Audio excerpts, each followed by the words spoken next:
Hello, welcome back or welcome to my channel. It is Sunshine Lorena. So, oops, I did it again. I got some more books.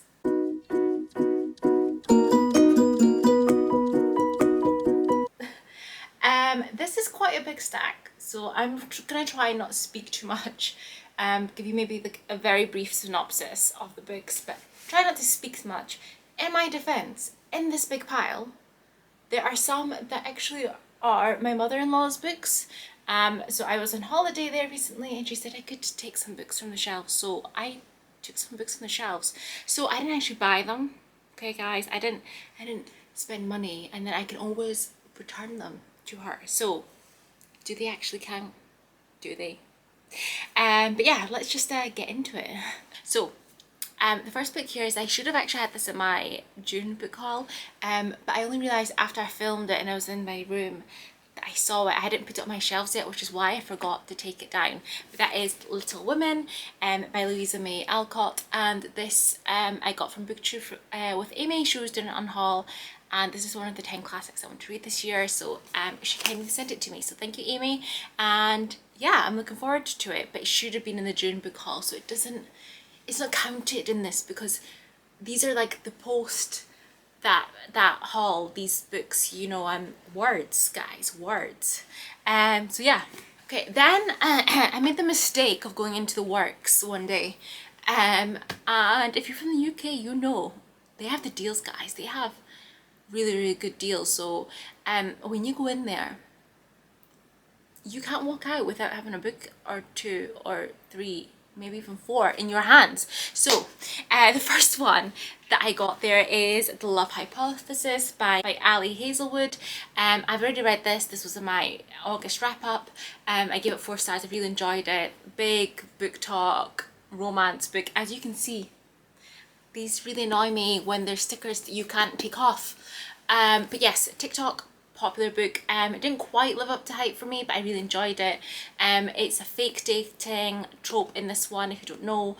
Olive is a PhD student, and Adam is like a lecturer professor at the university. Basically, Olive lied to her friend saying that she was dating someone because she wants her friend to be happy and feel comfortable dating this guy that she used to date, but she doesn't really care about relationships that much, so she just randomly kisses this guy because her friend was coming, and it turned out to be Adam, who, you know, is working at the university, and people don't like him. So people are a bit judgmental. They have to do this whole fake dating situation, and it's good, guys. It's good. I did enjoy it, and like I said, it wasn't like a 5-star hype that I thought it was going to be, but I think it's a really good romance. Then I got Ugly Love by Colleen Hoover. I do have Ends of Us somewhere on these shelves that are out of control because there's lots of books in there, and I have other ones to add, but I have only read Verity so far. I don't want to read it. Ends with Us. I've heard Ugly Love is a good one as well, but I think it makes a lot of people like cry, you know, so I need to make sure I'm like in the right mood when I read. Also, It Ends With Us, like, you know, I need to be in the right mood before I read these. And yeah, I've just seen it around a lot. This one, it's not exactly love at first sight for Tate Collins when she meets the tormented and secretive Miles Archer. They wouldn't even go as far as to consider themselves friends. The only thing Tate and Miles have in common is a mutual physical attraction that can't be denied. Once their desires are out in the open, they realise they might have stumbled on the perfect no strings arrangement. He isn't looking for love and she doesn't have time for it. What they've got could be surprisingly satisfying as long as Tate can stick to 2 rules Miles has for her. Never ask about the past, don't expect a future. They think they can handle it, but everything is different when real emotions start to change the equation. So it sounds really good, and we're going to see how that one turns out. Then I have The Hating Game by Sally Thorne. I read this last year, 5 stars, absolutely love this. I had been in a slump, and I read like a book or two, and then I read this one, and then it brought me back. It brought me back into reading, guys. I love it. The annoying thing is, again, the stickery things that are on they're physically on there, not that you can take off. So yeah, it's a romance. It is enemies to lovers, which I love. They work in the same office. They hate each other, but there's a chance for a promotion comes up, and so then they're kind of battling it out. And yeah, I don't see too much else, but amazing, loved it. and I read it on ebook when I read it originally, and I wanted a physical copy. So when I saw this, I think it was like £3 or something. So when I saw this, I was like, well, it's fate. I just wish I'd bought it before the film came out, so I didn't have this on there. But you know, what can you do? Okay, then I got Malibu Rising by Taylor Jenkins Reid. Again, what is with all these stickers that aren't stickers, guys? Okay, I think we just need to tell them that they need to stop. Okay, they just need to stop, because it's ruining really nice covers, guys, because this is a really nice cover. So yes, this I know is like a kind of spin-off from The Seven Husbands of Evelyn Hugo, which I have on my shelf somewhere. I have it somewhere here, guys, probably right behind my back. And I really did enjoy that. I know it features, so this features some characters that were in there. It's one of like the husband's kids that are featured in this one, I believe. And yeah, I know I'm late to the game, I need to read it. I think it's really good. It looks really good. So this is set in the 80s, and it's the day of Nina Riva's annual end of summer party. Everyone who's anyone wants to be around the Rivas. Surfer and supermodel Nina, brothers Jay and Hud, and their baby sister Kit. Together, the siblings are a source of fascination in Malibu and the world over, especially as the children of the legendary singer Mick Riva. By midnight, the party will be completely out of control. By morning, the Riva mansion will have gone up in flames. But before that, the alcohol will flow, the music will play, and secrets will come bubbling to the surface. I cannot wait to get to this one. I can't wait to get to all of these. And honestly, like, I don't know when I'm going to fit them in. Like, I don't know when I'm going to fit all these books in. But actually, while I remember, I started doing a series on my TikTok, Sunshine Lorena, of reading books I actually own on my shelf. So they will get read. I'm on a mission to not buy any more books, guys, for the moment, and try, and I know I don't have that many compared to other people, but it's a lot, so I actually want to read books that I have on my shelves, and then use the library and stuff for other ones, for readathons. So stay tuned, and let's hope I can stick to it. Then I also picked up The Unhoneymooners. This is also in the works, and by Christina Lauren. I haven't read any Christina Lauren books, and I heard they're really good. This is a romance, and I don't know if this was an enemies to lovers, I think. Yes, it is. For two sworn enemies, anything can happen during the Hawaiian trip of a lifetime. Olive is always unlucky. Her identical twin sister Amy, on the other hand, is probably the luckiest person in the world. While she's about to marry her dream man, Olive is forced to play nice with her nemesis, the best man, Ethan. Yet Olive's luck may have been beyond the turn, when the entire wedding party, except for Olive and Ethan, gets food poisoning. There's an all-expenses-paid honeymoon in Hawaii up for grabs. Putting their mutual hatreds aside, Olive and Ethan head for the paradise. But when Olive runs into her future boss, the little white lie she tells them spirals out of control. Forced to play loving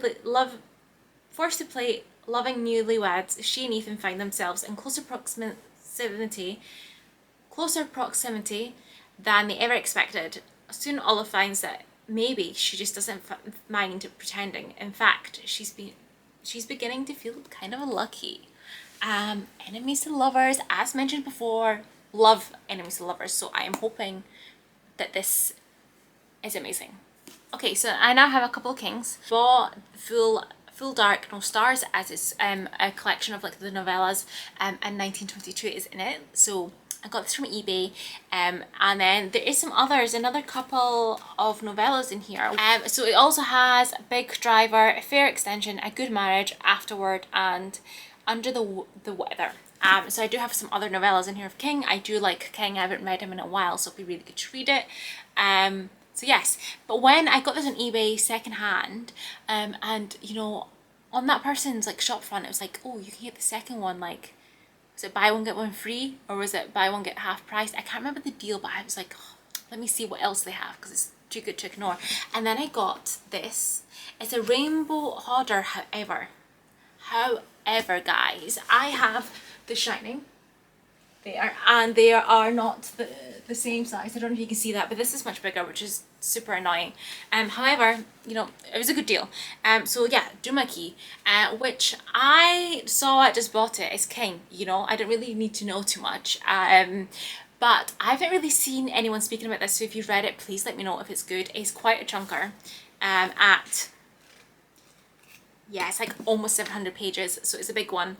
But yeah, this one, when Edgar Fremantle moves to the remote island of Dumaki to escape his past, he doesn't expect to find much there.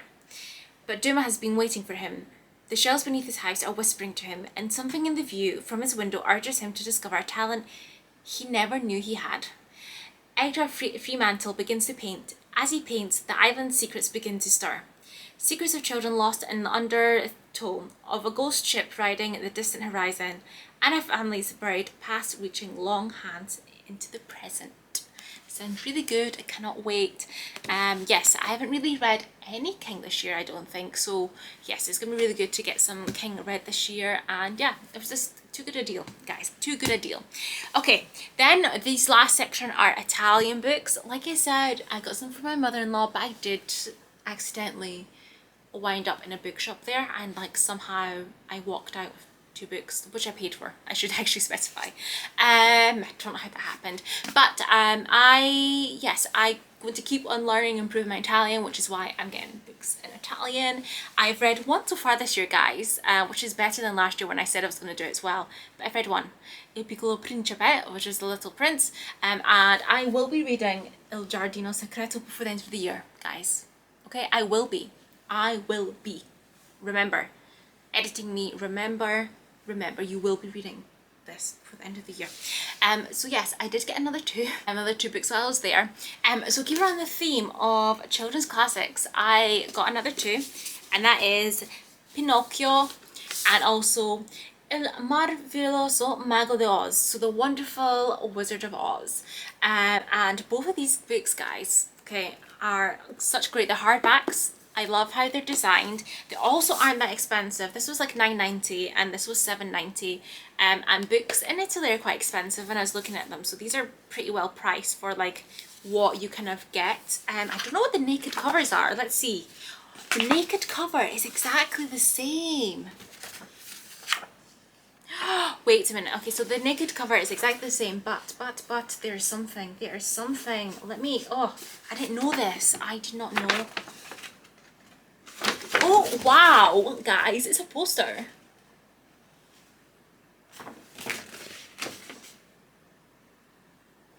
That is so cool. It's a poster.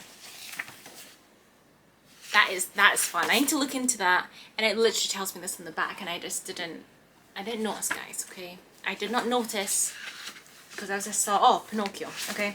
So anyway, this is Pinocchio. And yeah, it has some illustrations inside when I looked at it. So yes, it's going to be a bit easier for me to read because it's, you know, not my first language. So yes, that looks really cool. And I'm seeing, oh. Okay, so I'm not gonna open it because I already have to put like away the other one. But again, it is, you know, the double cover. But it's a board game, guys. It's a board game. Like, it's a board game. Okay, I'm gonna have to open it. Guys, because this is just too cool. Too cool. Look at it. To get you into like the set. Oh, guys.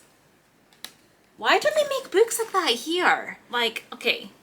Like, they need to, do this exist in the UK? And I just don't know about it, because this is just like so much fun. Like, imagine if you were a kid and you had this. This was like so, I mean, I'm gonna enjoy it.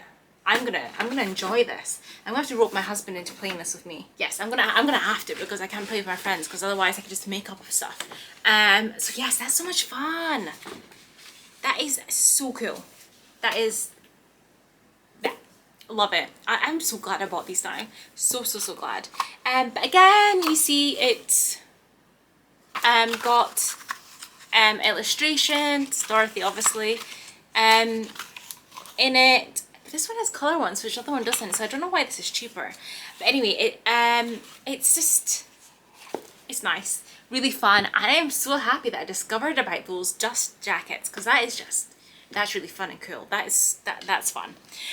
Okay, so the final books that I have here, guys, is the ones that I took from my mother-in-law's shelves because she said I could take some books, and obviously I could not say no.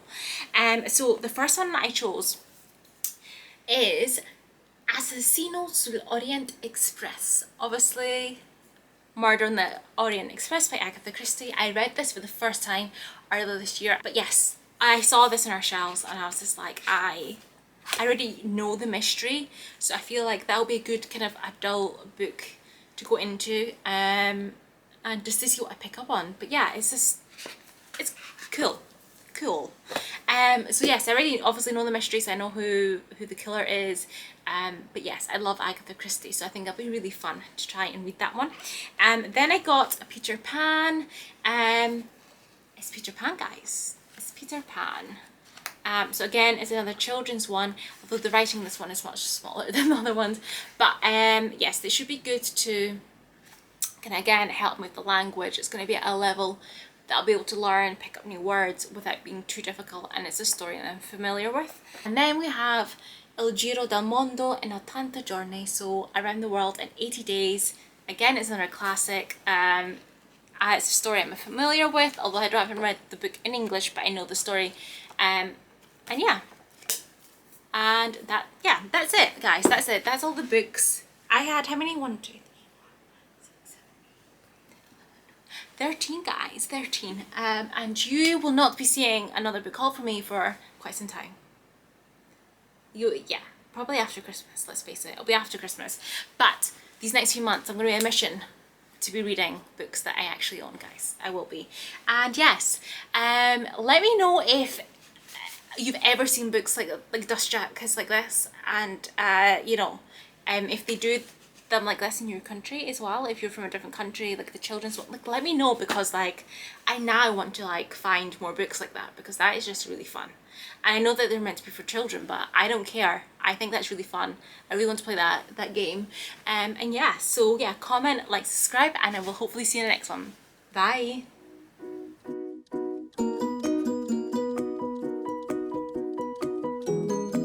So there is The Love Hypothesis by Ali Hazelwood, and basically Olive randomly.